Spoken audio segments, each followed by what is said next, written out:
Hello student, welcome back our YouTube channel Ashish Tiwari. My name is Muskan and आज की इस video में हम बात करेंगे यूनिट नंबर सेकंड का सेकंड है नमक का दरोगा जो प्रेमचंद ने लिखी है उसके बारे में, इस टॉपिक के बारे में हम बात करेंगे। इसकी लास्ट यूनिट में हमने बात की थी यूनिट नंबर फर्स्ट के बारे में। इसमें हमने कहानी के बारे में, एकांकी के बारे में, संरचना, तो इन सभी के बारे में हमने पढ़ा था। हिंदी की गद्य रूप को हमने समझा था फर्स्ट यूनिट के अंदर। ये हिंदी ए सब्जेक्ट है हमारा, ठीक है। हिंदी ए का यूनिट नंबर सेकंड का चैप्टर नंबर सेकंड है नमक दरोगा, जो प्रेमचंद जी के द्वारा लिखी गई है, ठीक है। अगर आपके पास ये सब्जेक्ट है तो ये वीडियो आपके लिए यूजफुल रहने वाली है। आप ट्यूसोल, रेगुलर, एनसीईआरटी किसी भी इधर यूनिवर्सिटी से आप अपनी ग्रेजुएशन कर रहे हैं, आपके पास ये सब्जेक्ट है तो ये वीडियो आपके लिए इंपॉर्टेंट है, ठीक है। डेली अपडेट्स के लिए आप हमारा व्हाट्सएप चैनल ज्वाइन कर सकते हैं, इसकी लिंक आपको डिस्क्रिप्शन बॉक्स में दी गई है, वहां से जाकर आप ज्वाइन कर लीजिए। आपकी क्वेरीज के लिए आप हमारा इंस्टाग्राम पेज फॉलो करके वहां पे भी पूछ सकते हैं, या फिर कमेंट सेक्शन में वीडियो से रिलेटेड जो भी आपकी क्वेरीज होती हैं वो पूछ सकते हैं, ठीक है। तो चलिए वीडियो स्टार्ट करते हैं। लास्ट जो हमारी वीडियो थी उसमें मैं चैप्टर नंबर फर्स्ट, जो हमारी यूनिट फर्स्ट थी, उसको कवर किया था और साथ में सिलेबस को भी देखा था। तो इस यूनिट के अंदर भी दो चैप्टर है। चैप्टर सेकंड है नमक दरोगा एंड चैप्टर नंबर थर्ड भी है। जैसे मैं यहाँ दिखा देती हूँ, इसमें हम पढ़ेंगे यूनिट सेकंड कवर करेंगे आज हम, यूनिट सेकंड। इसमें हम चैप्टर नंबर 2 पढ़ेंगे नमक दरोगा का प्रेमचंद, और चैप्टर नंबर 3 पढ़ेंगे मलबे के मालिक मोहन राकेश जी के द्वारा लिखी गई। इन दोनों को आज इस वीडियो के अंदर कवर करेंगे, ठीक है। सबसे पहले इंट्रोडक्शन देख लेते हैं। जो नमक दरोगा, जो चैप्टर का नाम है नमक का दरोगा, तो इस चैप्टर में जो प्रेमचंद जी की है ना, वो प्रसिद्ध कहानियों में से एक है। ये जो है उनकी प्रसिद्ध कहानियों में से एक है नमक का दरोगा। तो इसमें समाज की सच्चाइयों के बारे में, नैतिकता के बारे में, उनकी गहरी झलक के बारे में बात बताई गई है। मतलब कहानी में ईमानदारी बनाम, मतलब कहानी में किसके संघर्ष के बारे में दिखाया गया है, कहानी में ईमानदारी और भ्रष्टाचार के बीच के संघर्ष को दिखाया गया है। तो प्रेमचंद ने से इसको सरल भाषा में बताया, यथार्थवादी शैली का इस्तेमाल किया उन्होंने, और प्रभावशाली संवादों को के माध्यम से ही अपनी कहानी को सबके सामने प्रस्तुत किया है, ठीक है। तो सबसे पहले हम फर्स्ट ऑफ ऑल हम लेखक का जीवन परिचय देख लेते हैं कि उसमें क्या बताया। तो जन्म इनका कब हुआ था प्रेमचंद जी का? 31 जुलाई 1880 में बनारस जिले के लम्ही गांव में इनका जन्म हुआ था। इनका असली नाम था धनपत राय। साहित्य में इनका नाम प्रेमचंद के नाम से प्रसिद्ध होने लगा। वे हिंदी और उर्दू दोनों भाषाओं के महान कथाकार थे, ठीक है। वो हिंदी और उर्दू के दोनों की भाषा के महान कथाकार थे। इनकी रचनाएं क्या थी? उपन्यास में इन्होंने गोदान, गबन, सेवा सदन, रंगभूमि ये सब लिखे थे। कहानियों में उन्होंने पंच, परमेश्वर, कफन, पूस की रात ये कहानियां लिखी थी। और साहित्यिक विशेषताओं में जिनके साहित्य थे, यथार्थवाद के ऊपर, सामाजिक सुधार के ऊपर, किसानों और गरीबों की पीड़ा के चित्रण के ऊपर भी इन्होंने साहित्य लिखे। निधन इनका 8 अक्टूबर 1936 में इनका निधन हो गया था, ठीक है। अब कहानी के बारे में पढ़ लेते हैं। जो हमारी मेन कहानी है, कथा सार पढ़ते हैं नमक का दरोगा के बारे में। तो जो कहानी है ना, मतलब कहानी का जो नायक है वो है वर्ण सिंह है। तो उसे जो नमक विभाग में दरोगा की नौकरी मिल जाती है, उनको नमक विभाग में दरोगा की नौकरी मिलती है। तो विभाग में जो अधिकांश लोग हैं ना, वो रिश्वतखोर होते हैं और भ्रष्टाचार से लिप्त होते हैं, भ्रष्टाचार में बिल्कुल शामिल होते हैं। तो जो वर्ण सिंह है वो एक ईमानदार भी थे और रिश्वत नहीं लेते थे, कोई भी बेईमानी नहीं करते थे। बाकी सारे जो लोग थे वहां पर वो सारे रिश्वतखोर थे। इसी कारण से उनको परेशानियों और विरोध का काफी सामना करना पड़ा था, काफी ज्यादा कष्ट उनको सहने पड़े। तो एक घटना में वह एक बड़े व्यापारी पंडित औलपीदीन का गैर कानूनी माल है वो जब्त कर लेता है। तो एक घटना में क्या हुआ था, एक बार जो बड़ा जो व्यापारी था पंडित औलपीदीन, उनके जो गैर कानूनी जो माल है वो उनको जब्त कर लेता है।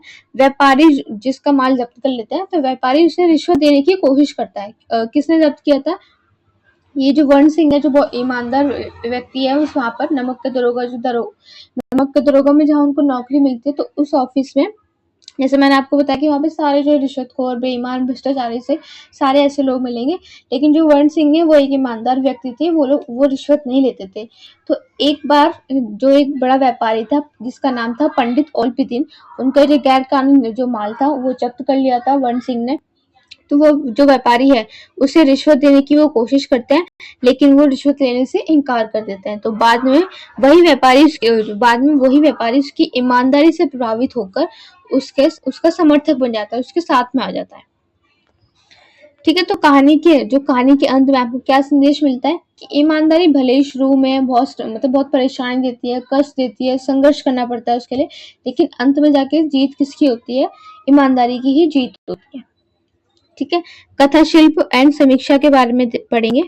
तो कथा जो मुख्य विषय है भ्रष्टाचार के बीच ईमानदारी की महत्वता को बताया गया है। जैसे कहानी समाज की जो वास्तविक समस्या है उस पर ये आधारित है। प्रशासनिक तंत्र की सच्चाई और नैतिकता का मूल्यांकन इसके अंदर किया गया है। शिल्प में देखें तो इसके अंदर जो भाषा है वो सरल, सहज और प्रभावशाली रूप से इस्तेमाल की गई है, और शैली में यथार्थवादी, व्यंग्यात्मक और नैतिक जो संदेश देने वाली शैलियां इसके अंदर इस्तेमाल की गई है। चरित्र चित्रण में इसमें कौन कौन है? तो वर्ण सिंह जो एक ईमानदारी का प्रतीक माना जाता है, और दिन एक धनिक वर्ग का प्रतीक माना जाता है।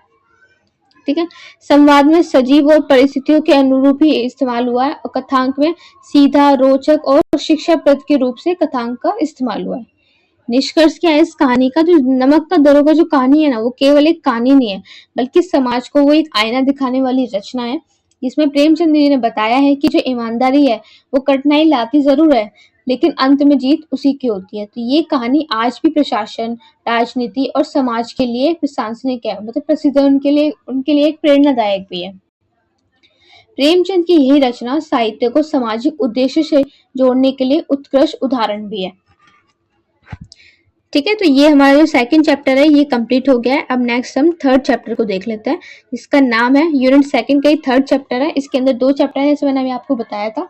तो ये हमारा थर्ड चैप्टर है, इसको देखते हैं। मलबे का मालिक इस चैप्टर का नाम है, जो किसने लिखी है? मोहन राकेश द्वारा ये लिखी गई है। अब ये किस बेसिस पे उसको हम देखते हैं। तो प्रस्तावना है इसकी, मलबे का जो मालिक है ना वो हिंदी कहानी की एक बहुत हिंदी की प्रसिद्ध एक कहानी है। इसमें स्वतंत्रता के बाद के जो भारतीय समाज के यथार्थ चित्रण है उसके बारे में बताया गया है।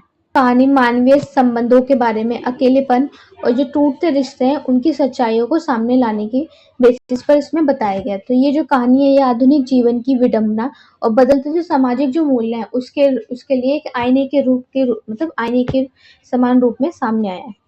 लेखक का परिचय देख लेते हैं। लेखक कौन है इनके? मोहन राकेश जी हैं। इनकी पिक्चर यहाँ दिखाई गई है।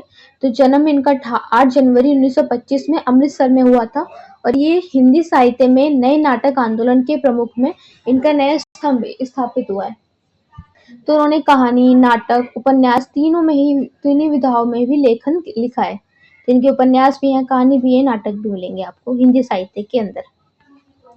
इनकी प्रमुख रचनाएं उपन्यास में अंधेरे बंद कमरे हैं, नाटक में अपाशन का एक दिन और आधे अधूरे हैं, कहानियों में मलबे का मालिक प्रमुख है। साहित्यिक विशेषताओं की बात करेंगे तो आधुनिक जीवन की जटिलताओं के बारे में इन्होंने अपने साहित्य के अंदर बताया, मनोवैज्ञानिक गहराइयों के बारे में, रिश्तों की सच्चाई और सामाजिक विडंबनाओं के बारे में बताया। इनका निधन 3 जनवरी 1972 में हुआ था। कथा के बारे में बात करते हैं तो कहानी एक महिला सुधा के ऊपर है। सुधा का विवाह हो चुका था, लेकिन जो उसका वैवाहिक जीवन है वो असफल और निराशाजनक हुआ था। उनका विवाह हो गया था, लेकिन जो उनका वैवाहिक जीवन है वो ठीक नहीं चल रहा था। तो वह अपने पुरानी प्रेमी श्याम उनसे मिला करती थी। मुलाकात में दोनों अपने पुराने दिनों को याद करते थे, और वर्तमान जीवन की उनकी जो हकीकत है उसको भी वो लोग महसूस करते थे। तो सुधा का जो जीवन है वो बिखरा हुआ था, और वह अकेलेपन से भी जूझ रही थी, मतलब अकेलेपन का सामना कर रही थी। श्याम भी अपने जीवन की अधूरी इच्छाओं से घिरा हुआ था। तो ये कहानी यही दिखाती है कि मनुष्य अपने जीवन का मालिक कम और परिस्थितियों का शिकार ज्यादा हो जाता है। ठीक है, तो इस कहानी में यही मेन चीजें बताई गई है। मेन पॉइंट ऑफ व्यू आपको इस कहानी का समझ में आ गया होगा। कथा शिल्प समीक्षा की बात करें तो कथा को देख लेते हैं। कथा में मुख्य विषय क्या है कि आधुनिक जीवन की जो विडंबना है और जो रिश्तों का बिखराव है उसके बारे में बताया। कहानी प्रेम, विवाह, सामाजिक अपेक्षाओं के बीच में फंसे जो व्यक्ति है उसकी पीड़ा को उजागर करने की बात बताई गई है। पात्र जो है परिस्थितियों के मलबे में दबे हुए हैं और अपने जीवन के मालिक भी नहीं बन पा रहे। शिल्प में बताया गया है कि इसमें भाषा सरल, सजीव और मनोवैज्ञानिक गहराई के लिए इसमें इस्तेमाल की गई है। शैली में यथार्थवादी और आत्मविश्लेषणात्मक शब्दों का यूज किया गया है। प्रतीकात्मक में मलबे का जो मालिक है वो शीर की गहरे प्रतीक को दिखाते हैं कि टूटी हुई उम्मीदें और बिखरे हुए रिश्ते का बोझ है ये। संवाद में सहज और ये भावपूर्ण संवाद का यूज किया है। चरित्र चित्रण में सुधा जो है वो नारी जीवन की पीड़ा का एक प्रतीक है और श्याम अधूरी इच्छाओं का एक प्रतिनिधि बना हुआ है। निष्कर्ष की बात करें तो जो मलबे का मालिक है वो केवल व्यक्तिगत रिश्तों की कहानी नहीं है, बल्कि एक आधुनिक समाज का यथार्थ चित्रण भी है। और मोहन राकेश ने दिखाया है कि इंसान अपने जीवन का मालिक बनने का प्रयास करता है, लेकिन जो सामाजिक दबाव है, परिस्थितियां हैं, उसे असफल कर देती है। ये जो कहानी है ये आज भी प्रासंगिक और क्योंकि बदलते जो रिश्ते हैं और अकेलापन है वो आधुनिक जीवन की सच्चाई से बने हुए हैं। ठीक है, तो हमारे दोनों चैप्टर हैं वो कंप्लीट हो गए होंगे। आई होप आपको ये चैप्टर्स अच्छे से समझ में आ गए होंगे। किसी की कोई क्वेरीज है तो वो पूछ सकता है। ठीक है, इसकी पीडीएफ आपको हमारे टेलीग्राम चैनल पे मिल जाएगी, जिसकी लिंक आपको डिस्क्रिप्शन बॉक्स में दी गई है, वहां से जाकर आप ज्वाइन कर सकते हैं। क्वेरीज के लिए आप इंस्टाग्राम पेज पे पूछ सकते हैं फॉलो करके, या फिर कमेंट सेक्शन में पूछ सकते हैं वीडियो। ठीक है, मिलते हैं हम हमारी नेक्स्ट वीडियो में। Thank you for watching. Have a nice day.